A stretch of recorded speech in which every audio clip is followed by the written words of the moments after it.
Hello friends, आज मी बनवणार आहे सात्विक वरणफळ.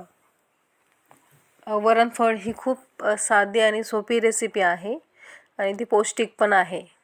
चला तर मग बघूयात. कढई गरम करून घेतलेली आहे. आपण त्याच्यामध्ये 2 पळी तेल टाकून घेणार आहे. तेल गरम झाले की मोहरी टाकणार आहेत आपण. जिरे टाकले. त्यानंतर लसूण मी कापून घेतलेला आहे. त्यानंतर कढीपत्ता,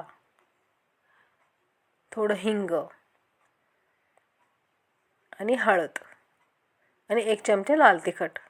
तिखट थोडे कमी वापरले आहे मी. आणि मी डाळ आधी शिजवून घेतलेली आहेत. त्याच्यामध्ये थोडं मीठ आणि हळद टाकून शिजवलेले आहेत. ते आपण त्याच्यामध्ये फोडणीत टाकून घेत आहोत. हे बघा, अशी डाळ टाकून झालेली आहे. तुरीची आणि मुगाची डाळ मी एकत्र शिजवून घेतली होती, तर ती आपण त्याच्यामध्ये ॲड केलेली आहे. त्यानंतर टोमॅटो टाकला आहे. त्यानंतर छान मिक्स करायचे. आणि मी वरणामध्ये थोडं मीठ टाकले होते, तर म्हणून मी थोडे कमी मीठ टाकले आहेत. शिजतानाच टाकलेले होते. त्यानंतर आपण पाणी टाकत आहोत. ते पाणी थोडं जास्त टाकायचे वरणफळसाठी, कारण की त्याला शिजायला पण लागते. आपण छानपैकी फोडणी करून झालेली आहेत. आता मस्त आपण 1.5 तांब्या मी पाणी ॲड केलेलं आहे त्याच्यामध्ये.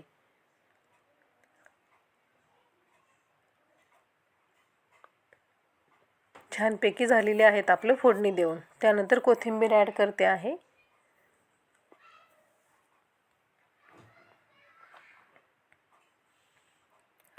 आणि मी त्याच्यामध्ये टाकत आहे आता चिंच, सुकलेली चिंच आहे आणि गूळ. छान हलवून घ्यायचं ते पण टाकलेलं.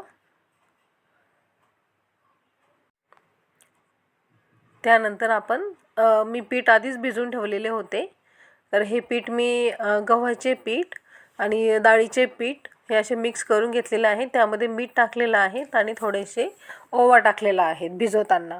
तर छानपैकी मी मिक्स केलेले आहेत. भिजवून ते अर्धा तास ठेवलेले आहेत. जास्त पातळ भिजवायचे नाही, कडकच भिजवायचे. त्यानंतर आपण पोळपाटावर लाटून घेणार आहोत चपाती. तेल वगैरे काहीच लावायचे नाही. चपाती करताना चपातीसारखं नाही लावायचं, डायरेक्ट आपण उंडा घ्यायचा. त्या उंड्याला आपण तेल लावून छान परत मिक्स करणार आहे. हे बघा असं. आणि त्यातून एक छोटासा उंडा चपातीच्या साईज एवढा आपण थोडी जास्त जाड चपातीचा उंडा घ्यायचा, कारण की करताना तो आपल्याला थोडं जाड ठेवायचा आहे, पतलं लाटायचं नाही. आणि पीठ लावून छानपैकी लाटून घ्यायचं आहे चपाती.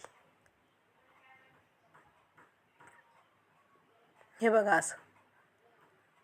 तेल वगैरे लावायचं नाही, फक्त पिठाने चपाती लाटायची. हे बघा, अशा पद्धतीने मोठी चपाती लाटून घ्यायची फुल आणि थोडीशी जाडसरच ठेवायची. हे बघा अशी.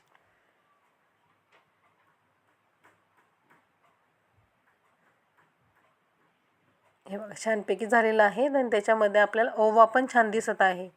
ओव्याने काय होतं, पोट वगैरे दुखत नाही वरणफळ करताना. आणि त्यानंतर आपण असे छोटे छोटे पीस करून घेणार आहेत. सगळे चपाती असं करायचं. हे बघा, हे झालेले आहेत आपले कट करून. आता परत आपण त्याचे छोटे पीस परत करून घेणार आहेत.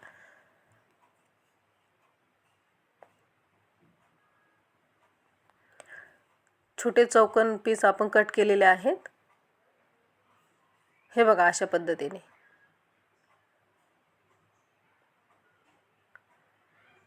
सगळे करून झालेले आहेत आपले. आता आपण असे काढून घेणार आहे डिशमध्ये आणि सगळे आपण चपाती लाटून घेणार आहेत. हे बघा असं एक एक करून आपले टाकलेले आहेत त्याच्यामध्ये. आणि आपण आता सर्वसाठी आपले हे रेडी आहेत वरणफळ. छान खमंग झालेले आहेत.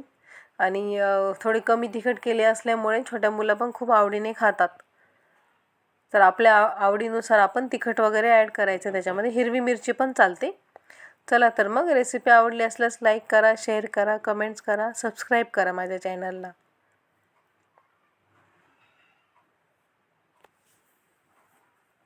चला तर मग ट्राय करा.